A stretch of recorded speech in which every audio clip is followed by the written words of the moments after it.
Ready? You got this. You're a rock star.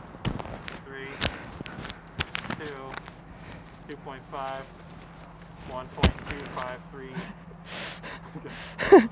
Good afternoon and welcome to the side yard of Paul Component Engineering, where we are being coronavirus safe.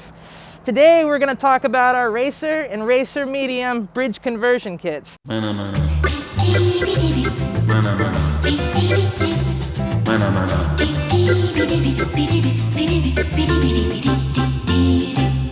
Good afternoon, welcome to the side yard of Paul Component Engineering. Today we're going to be talking about Racer bridge conversion kits.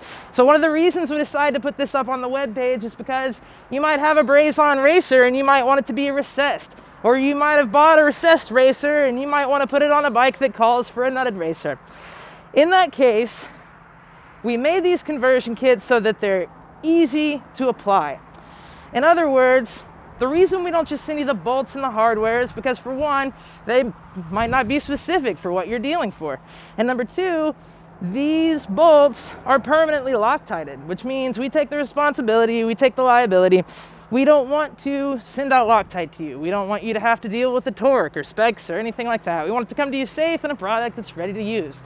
So if you've got a braze-on and you want to go to a nutted, or you have a nutted and you want to go to a recessed, front or rear, Racer medium or Racer regular, these conversion kits will help you out.